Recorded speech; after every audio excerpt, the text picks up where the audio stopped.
Last few weeks, we as a parish have been kind of walking through Lent, walking through Holy Week, walking through the Triduum. We've been going through a lot of different stuff. If we reflect back on the Lenten experience, on Sundays we were doing a homily series, and it was a lot of preaching, and people were getting a lot of time off in purgatory because they were offering it up because they had 30-minute homilies every week. But we broke open a homily series of the foundations and the background of the Mass that we celebrate. And I think it was a beautiful experience, and I heard a lot of good feedback over the last couple of weeks.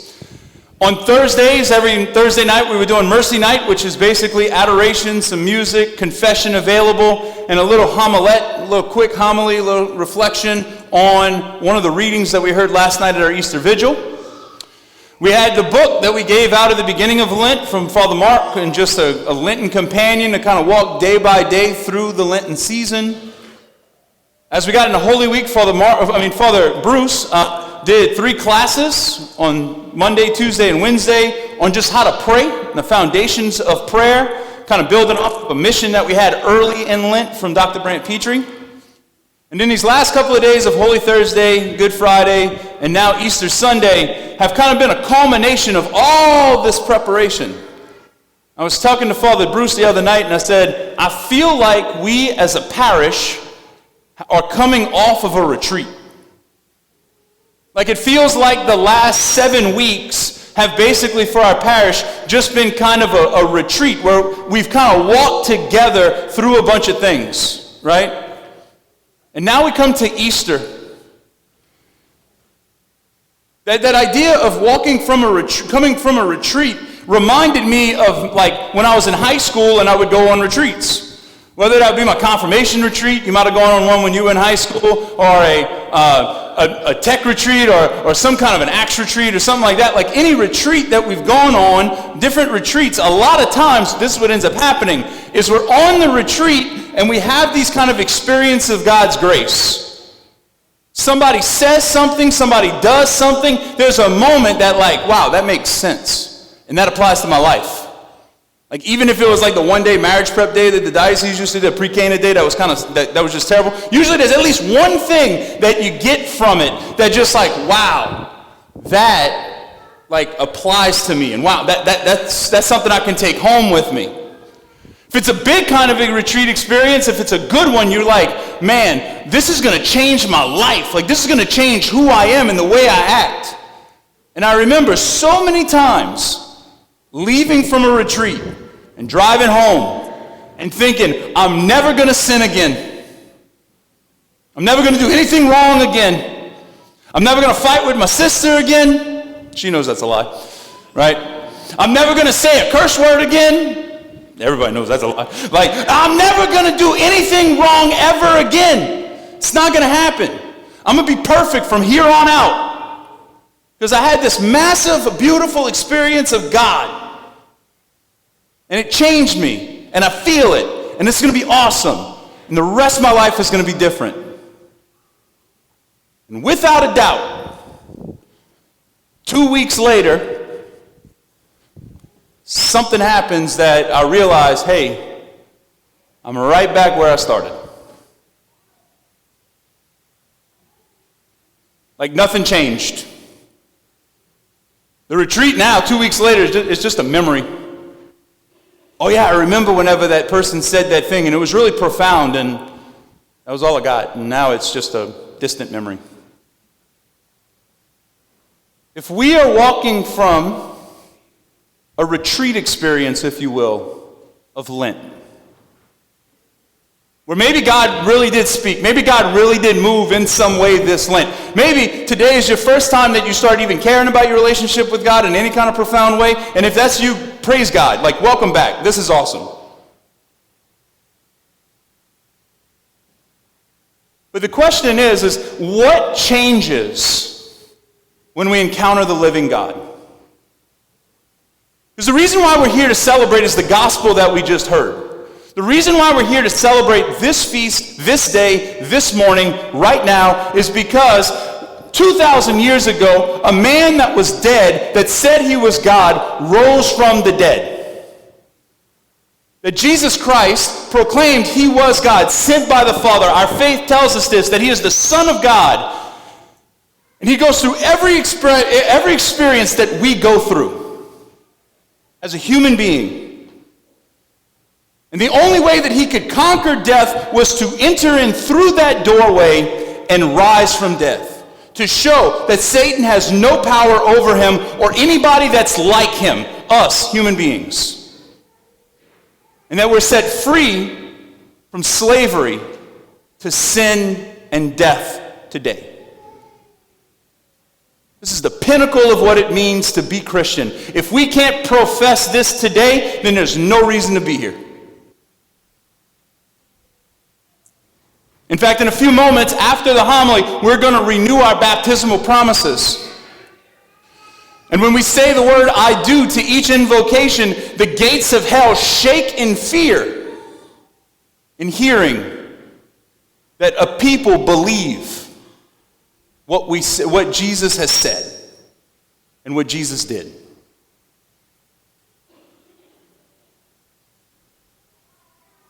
But a true encounter with God changes us. A true encounter with God has an effect on us. That we have a gift that is being bestowed upon us and given to each one of us in this church today. Whether it's your first time you've been here since COVID, it's your first time you've been here since your wedding, or it's the first time you've been here since last night. God is offering to each and every one of us this massive gift of redemption and freedom. The question is, are we willing to accept it? Jesus is looking at every one of us right now and is freely offering the gift of redemption and freedom. Are we willing to actually let it have an impact on our life? That when we leave the church today, we're different. That we're not the same person we were before.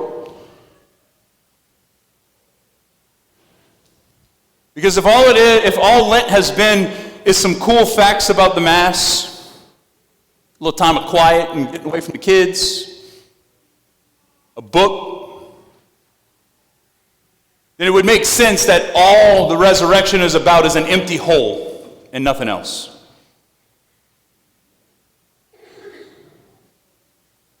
On Holy Thursday, the last 3 days, Holy Thursday, Good Friday, and Easter, now Easter, I think the retreat, the beauty of the retreat and coming to know God better and to worship God better and to let Him impact our life more. I used a quote that I'm going to read for us. If you've heard this before, if you've been here before, just bear with me.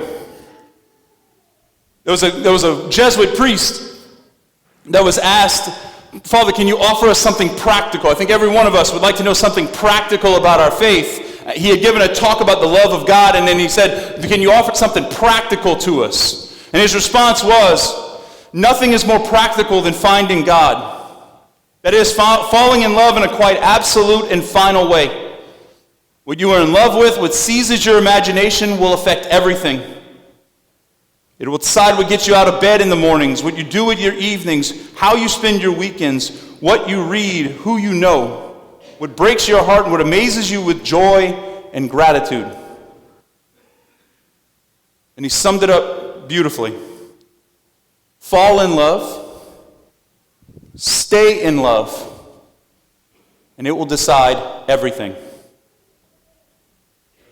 I think with the way that Lent kind of progressed for us as a parish these last few weeks, these last month or so, that every one of us that opened our hearts to God felt the love of God. We fell in love with God. And on Holy Thursday, it came to a culmination where we were able to really enter in a beautiful and powerful way of being with Jesus in the Eucharist and then spending time with Him in prayer afterwards. But, as once was said, and I once heard recently in a very, very beautiful reflection, that love has to develop. That we can't just stay in a puppy love phase. that we've got to grow. There's these different phases of love that we experience in a relationship, but the most mature phase of all is the crucifixion phase. A love that's willing to suffer on behalf of another. Love matures, love purifies in the crucible of suffering. And that's how we got to Good Friday. That yes, we can fall in love. Anybody can fall in love, but it takes a saint to stay in love. And have a love that looks like that. Looks like him. But now, today we're at the decision point.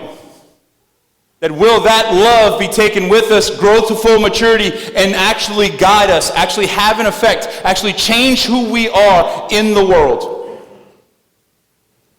Last night when we had the Easter Vigil, the beginning of the Mass, the way we started is that the church is completely pitch black. It's after dark. The church is completely pitch black. And we have outside in front of the church, you might have saw it, a little fire pit, and we bless the fire, and then we bless the candle, and we light the candle, and we bring the candle in. And as we bring the candle in, it's meant to represent Christ, the light of Christ, coming into the darkness of the world. If you look around, you don't have to look very far, just like open Facebook, right? We'll see very, very quickly the darkness of the world. It's waiting. But from that candle, everybody lights a little candle in their pew and is holding a little candle. And all of a sudden now the church, which was dark and pitch black and hopeless and a void, all of a sudden you can see. All of a sudden it's filled with the glow of the light of Christ, the presence of God, now being held by each one of us. You and I, by virtue of our baptism, carry that light into a dark world. But if we do nothing with it,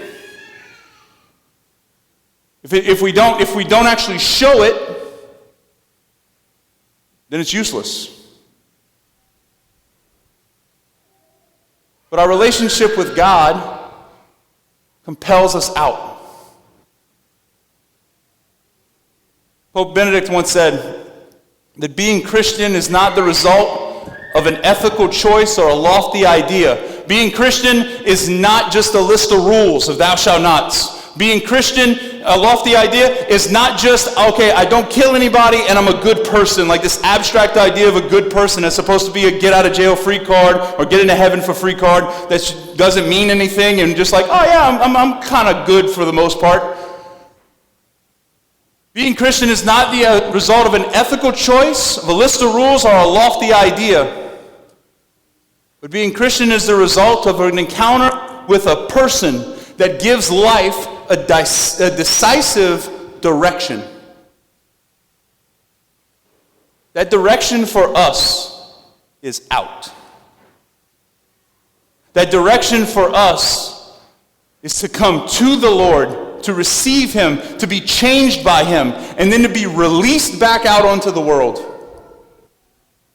And as I said, when we live our baptismal promises, when we live the promises that were made on our behalf for many of us, and when we renew them today, the gates of hell shake at a church that is on the offensive.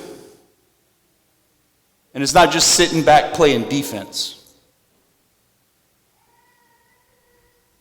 Today as we depart this Mass, as we come and we celebrate and we enjoy our candy and we enjoy all of our good things and we enjoy the Easter egg hunts and the pictures and all that kind of good stuff,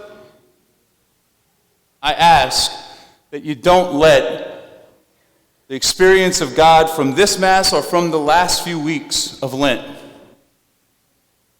just fall into being another distant memory. But may the graces of today, may the graces of the empty tomb send us out. That we can go forth. And that we can share the good news of today. That Jesus Christ is risen. Our love for God is not meant just for us. It's meant to compel us out and to decide everything about our life.